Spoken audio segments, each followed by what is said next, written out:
We're delighted to have Rocky Friday, who is the founder of Helu, joining us this morning. Helu is a health tech company based in Trinidad, and its vision is to bridge the gap between healthcare professionals and patients via personalised care, powered by data in emerging markets. And he previously worked in medical insurance and also e-commerce with Net-a-Porter. So Rocky, thank you so much for joining. It's great to have you with us. Thank you for having me today. So as I mentioned before, we're talking about leading through change this morning. And before we get started, for anyone who's just joined us, there is a Q&A box at the bottom of your screen, which we'll go through the Q&A questions later on, but please do just be adding those questions in throughout our discussion, and we will come on to those later on. So Rocky, it's great to have you. Thank you for joining us. Could you just kick off with telling us about Helu? What is it? So Helu is a platform that enables conversations between medical practitioners and the patients in itself. We also do provide personalized services for our customers, which include losing weight, gaining muscle mass, but also for some long-term conditions, such as diabetes, that we are currently looking to launch, helping them with reducing the sugar levels, as well as improving the diet. So pretty much that's what we do. And how did it come about? Can you tell us the kind of origin story? So really it started from me. So I was diagnosed with vertigo, which is a medical condition which you lose your pigment. So I went to a number of doctors in the UK and also in Trinidad, but there was no solution or clear-cut reason to why it was happening. So I was quickly losing my pigments, and that was quite distressing. So fortunately enough, we had information about a doctor who specialized in such cases.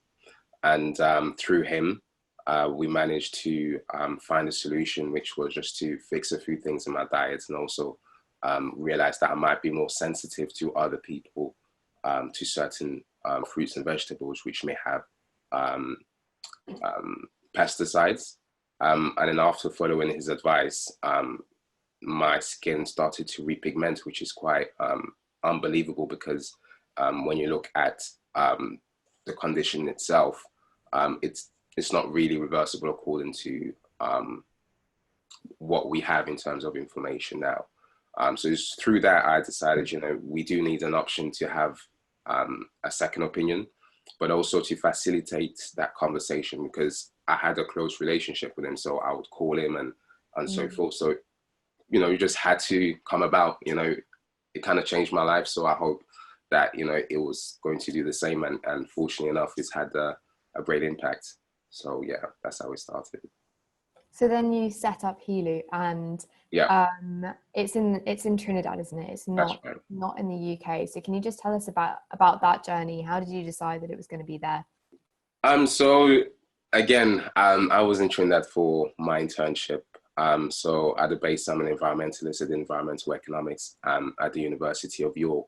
So after dealing with Net-a-Porter as well as medical insurance, I decided that I really wanted to go into my first love, you could call it, which is the environment. So I found myself an internship in Trinidad. And then from there, we realized that there was actually a gap in that market in itself, which is communication with doctors, as well as having the lack of second opinion.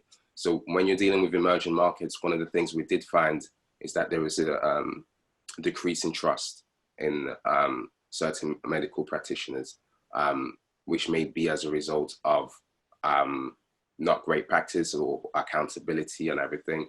So part of the reason was, well, we can create something which will increase the confidence of locals in dealing with their practitioners, as well as giving them a viable option to check for a second opinion. So they may not know that they have a doctor which is just 5 minutes away from them, but they're just aware about what other people are telling them about this particular doctor.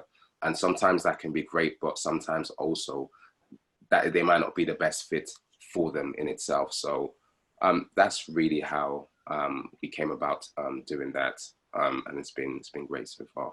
So it's really about matching the, I guess, the right professional to the patient. Yeah, that's right. Making it easier for the customer because we don't really have any options.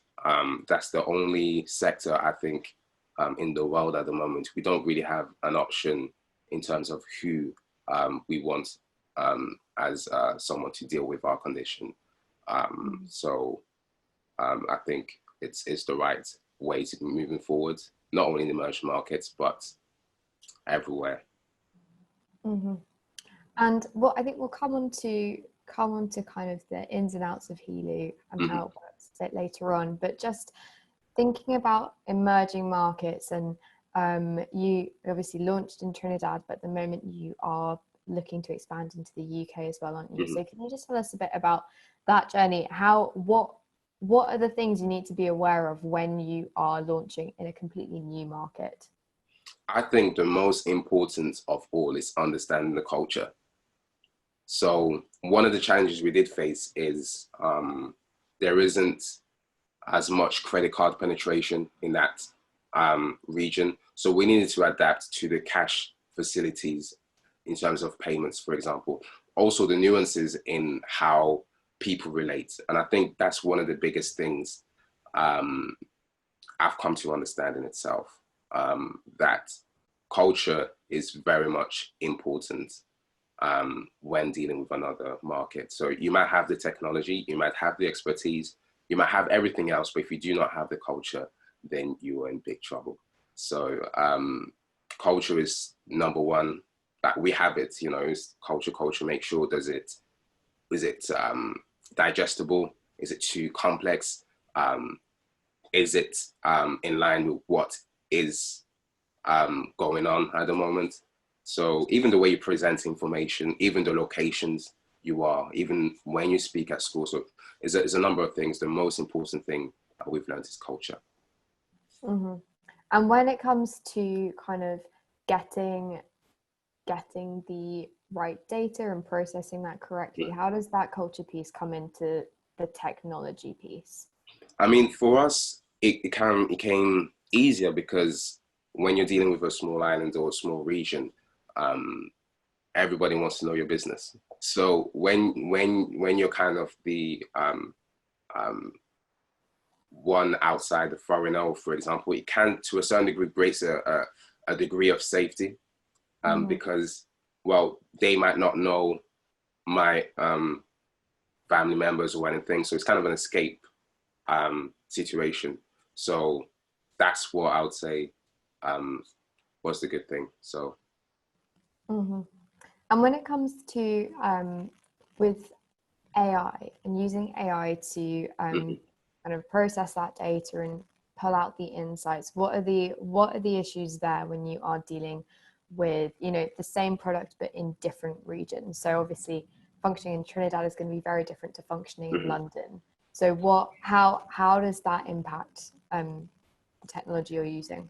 So what we're doing, we're looking at using simplified text to respond, because not everyone may have the access to a smartphone. That's expensive in itself, but a text is quite cheap and accessible. So what we're working on is having the same layout, but through text messaging. So responding to a request, but through text, which means that anyone, however rural you are, has got that access. And I think that's one of the things in terms of adapting to culture, understanding what is in the region and how the people are. Because I think one of the misconceptions sometimes is that, well, we've got the technology, so it should automatically work.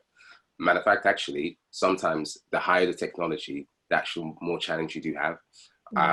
So from our end, you know, the AI watch we're currently looking to build and working on is based on two things, which is the language and also that facility between a text message.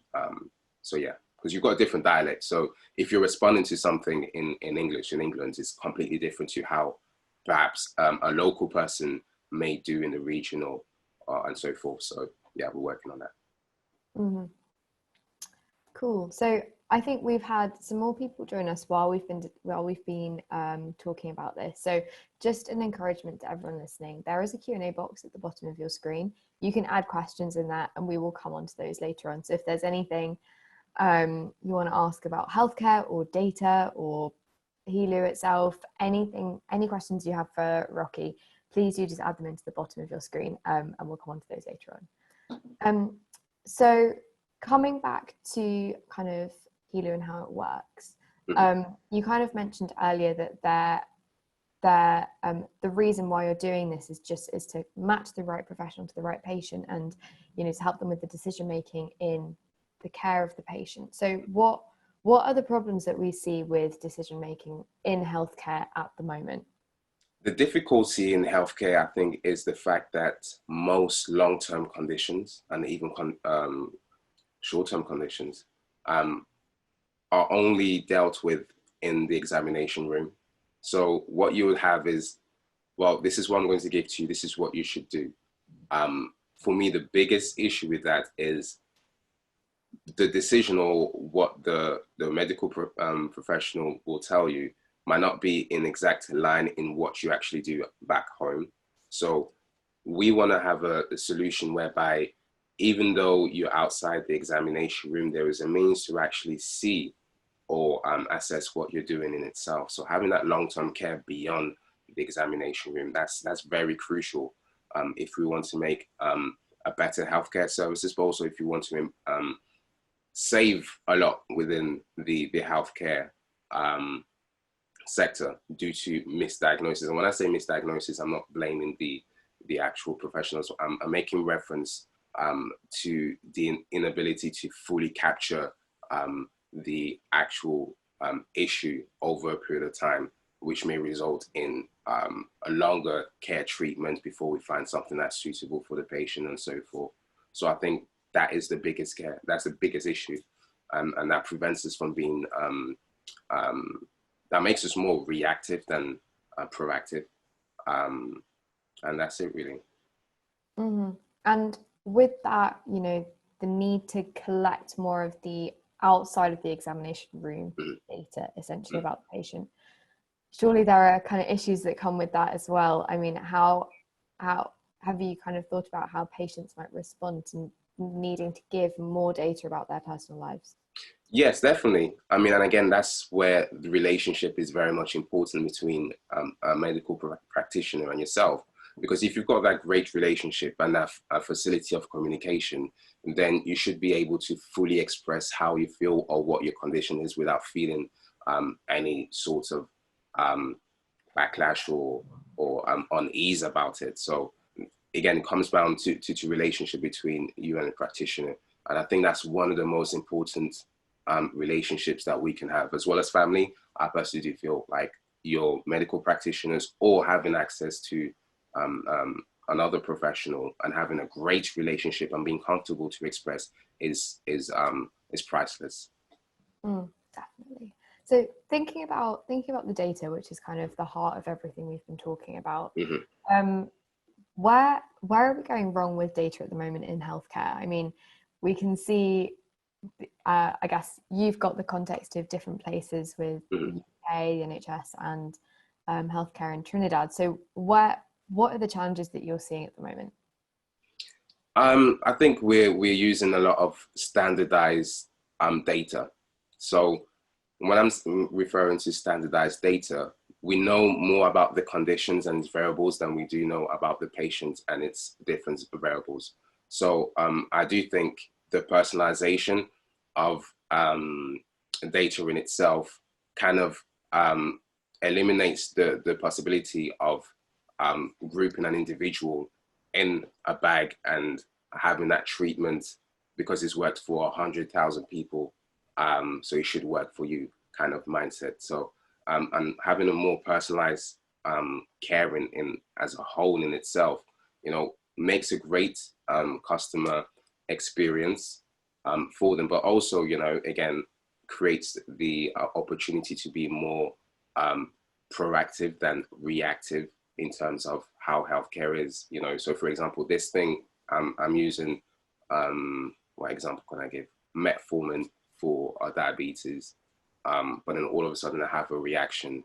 Then you say, well, maybe I might lower the dose, or maybe there's something else. Whereas if you see that the customer actually has a high intake of sugar, or gets stressed a lot, and then that can contribute to certain things, then yeah, you've got a more personalized approach. So again, it comes down to the relationship between the medical practitioners and the customers. Because at the moment, I do feel that there is some sort of hierarchy. We look up to the medical professionals, and sometimes, we don't look enough about our own selves. And I'm just saying that from my own personal experience with my vitiligo. And once you do that, it actually, makes things a lot easier, and a lot smoother down the line as well. So. Mm-hmm. And with, I think one big issue that many organizations face, whether they're in healthcare or another industry, is the regulation, and the barriers that can put up against what they can do. So I guess, yeah, what impact does that have on trying to create this personalized experience in healthcare? I think that's where the importance of empowering the patient is, because if you're able to facilitate and enable the customer to own this data, because sometimes, we've got all this information about our conditions, but very few of us, go into our files and say, okay, this is what I have, and so forth. By empowering them, it makes it a lot easier in terms of regulation, because they own it in itself. So in the case of Trinidad in itself, we don't own the data in itself, but rather the patients and the doctor himself. The only area where we can see the data is in relation to the personalized plan, whereby the customer fulfills the questionnaire, and then they go on with the ideal plan in itself. So for me, going around regulation, if I can say that, we should see it more as finding a way to empower the customer to understand their data. And I think sometimes, we go on the approach of, well, I can't do this as a medical professional for the customer. Perhaps the mindset should be, well, we can give this to the person or to the customer for them to be able to achieve and manage their own health. Because I think to a certain degree, what we found, having some sort of accountability as a patient, in terms of being a bit more responsible with your health, and I'm using the word responsible, not in a negative way, but being much more aware about, yourself, creates, a better response even between patients and the customers, but also makes things a lot easier. And it's great for society as well. And I guess what is the potential that we then have if we respond in that way? Do you see this approach being kind of implemented throughout the healthcare industry in the UK?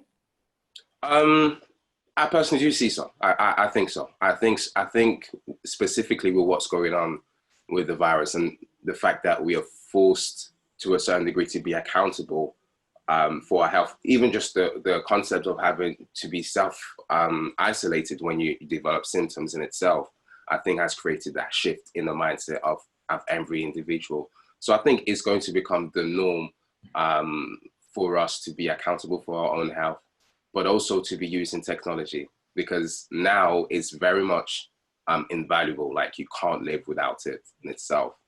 So I'll give you my example. I had an Achilles problem. I'm dealing with it online. I'm not seeing them physically. So it's here to stay. And so it's best that we learn to adapt and make it a lot better with how things are going to be after this situation with the virus is over. Definitely. And coming back to the virus as well, I think one of the things which would be good to talk about is just how did it impact your business? Okay. Stories about that as well. Yeah, for me, it's been fantastic. It has been amazing. I mean, we've had more sales than we ever did. But more importantly, what I found that was very interesting, we had different regions expressing their interest. So, for example, we did have the Middle East, um, places like Morocco and all of that really have an interest in our services. So we've had quite a few sales there, but also a lot of collaborations. And I think that's fantastic. I think COVID, what it's done, it's brought a lot of different elements of health being interested in our service. And we're working with them. We're looking to launch a few other things with different, medical professionals as well as physiologists as well. So for me, the impact of the virus has been great, been fantastic and amazing. So, yeah. Mm. And then finally, just before we kind of move into Q&A, and again, for people listening, please do just add in questions if you've got them. We've got ones that in there already. So do add in your questions, and we will go through them in a second. But this episode is called Leading Through Change. It's about, asking that question of what is the best way to do that and actually see the change and be effective when it's quite an uncertain time. So Rocky, what would your kind of one piece of advice be to business leaders on how to lead through change? Be the example. Do not be afraid, and don't be afraid to ruffle feathers. And I'm saying that from my own experience. When I first started Heal You, it wasn't as an easy as a conversation in terms of what you're trying to do. We're talking about like 2017. It's something that was uneasy to many people, but here we are, and it has become the norm of conversation. So I'll say, do not be afraid to ruffle feathers, because that was the case for me, being in that region as well. But also even here, with people around you, your friends, and you might say, well, that's not right. I don't think you'll be able to do it, or it makes sense. So I know I'm repeating myself a little bit, but I'll say that the essence is really, do not be afraid to ruffle feathers. I almost want to ask you about, that aspect, because that's clearly, are you speaking there from experience in Yes. setting Heal You? And what were people not convinced by? The concept of healthcare and technology, and also working in emerging markets. In terms, for example, investors and other people, they look at the region in itself, and they might say, well, how is it going to work? They don't necessarily, have the resources or and so forth. The market is quite small. But when you really look at it, from my own experience, we're dealing with a region that's got close to 1 billion people. So when you're dealing with, the Caribbean, talking about 44 million, when you're having the whole islands in itself, and when you take into account Latin American as well, that's close to 1 billion, literally, in itself. So, speaking to people and actually telling them, well, there is actually a market and a need for this, has been the most challenging at one point. But also, you take hits as well, because sometimes, you get setbacks, and they're the things that make you stronger in the long run. So that's why I was going to the point of ruffling feathers, because 2017, in that region, people were looking at me, what are you actually doing? That doesn't sound right to me. But now, it's everywhere in the world. You can go to India, anywhere. Like, we're talking about healthcare and technology. So, yeah. It's hugely important, isn't it? And I think, like you say, the pandemic has really brought the, I guess, flaws in healthcare to light as well, and kind of the weaker areas, as well as where, we can all be doing things ourselves, like you say, being more autonomous and empowered with our own health. So before we move on as well, kind of before we move on to the Q&A, just in terms of, I guess, what you see yourself doing next, where Heal You is going next, what is your plan for the future? So plan for the future. I mean, what the pandemic has done for me, is really considered the UK in itself. So we'll be working on that. Obviously, I wasn't able to travel or do my normal stuff, so it's been a blessing in terms of like seeing, how we can fit here in itself. But more important, I think, is to empower as many people. I was talking about the region as a whole. We're looking to go for that 1 billion, in terms of Latin America and the rest of the region. So the thing is, now that we're global, it's limitless pretty much, because we've got customers from around the world now. So however it takes us, but more importantly, I wanted to look into, expanding to the other emerging markets, as well as the UK as I'm here. That's really exciting. All right, so let's move on to the Q&A. We've got a couple of questions here. The first question, I think it's pretty straightforward. Is it pronounced Heelu or Heal You? Heal you. Heal you. Heal you. Yeah. There we go. I think that answers that question. Now we have another question which has just come through the chat, which is about emerging markets. So this person is asking, what is the biggest challenge of working in emerging markets, and how did you overcome it? I think it's culture. I think the most important is culture. Why I say that is the jokes. For example, as British people, we do have our sarcasm and our way of doing things is the same way in every other place. And sometimes if you're not astute to that, if you don't understand it, it makes things a lot awkward, even in terms of having conversations with certain people. So culture, understanding the culture makes things a lot easier.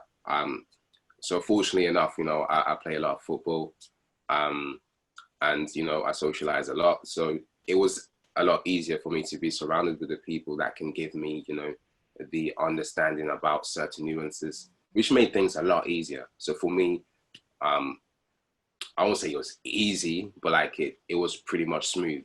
I did face a few challenges, but pretty much smooth, and it was due to the culture.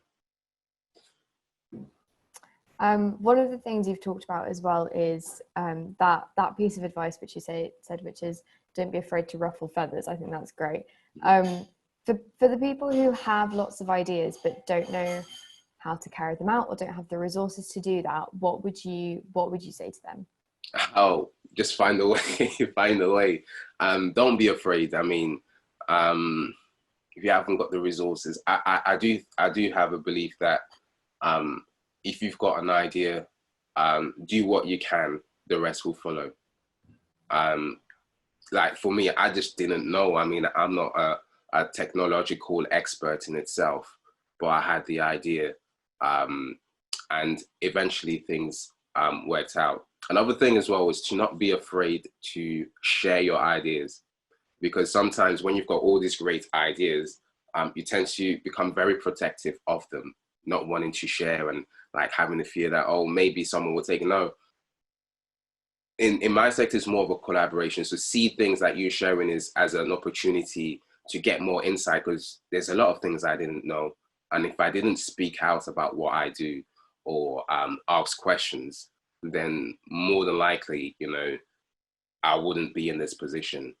And another piece of advice is try to find someone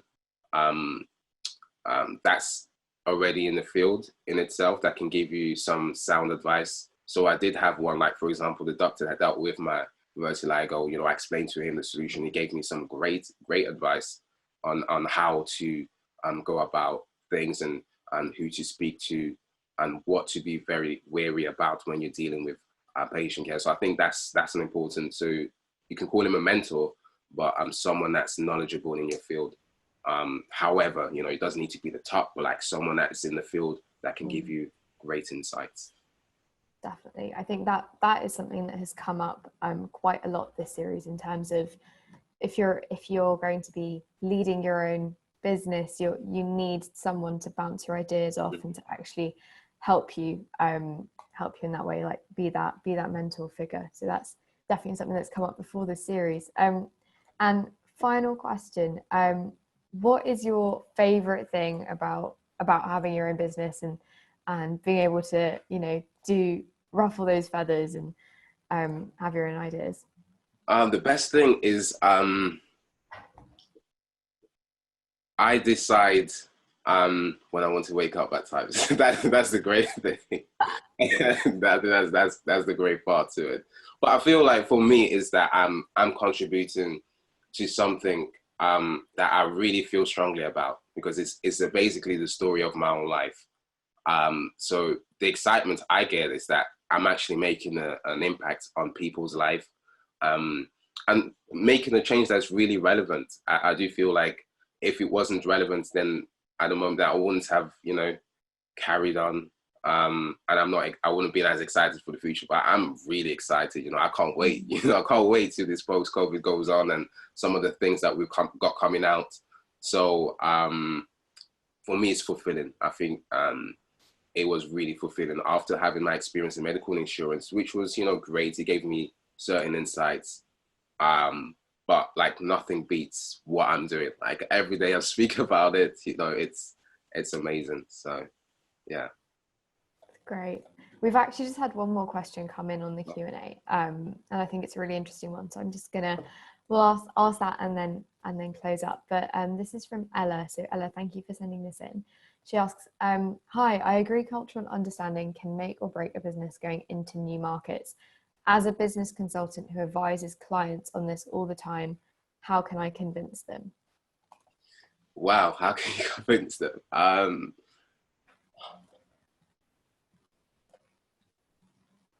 I think maybe giving examples of why certain businesses have not succeeded in different countries, maybe in China. I think it's giving examples. Numbers talks to business leaders and individuals. So if you can show the numbers, I think it will speak for itself. Definitely, that's the best advice I can give. Because again, technology and even having the resources doesn't beat understanding the culture. You know, that's the best advice I would say. Giving examples. Because again, one of the issues we do have in business is having the standardized idea that every method that we have used, for example, in the UK or in other countries, is definitely going to work in a different market. And 9 times out of 10, I would say that's not the case. So I hope I've answered the question. So she says, thanks, I will finish my book then. Can I interview you? So I think I'm sure Rocky would be happy to speak further. Great. So Rocky, I think sadly that's all we have time for today. Thank you so much for joining us this morning. It's been really interesting to hear about what you're working on and kind of your approach to healthcare, and what you see the future being there. So thank you so much for joining us. Thank you for having me.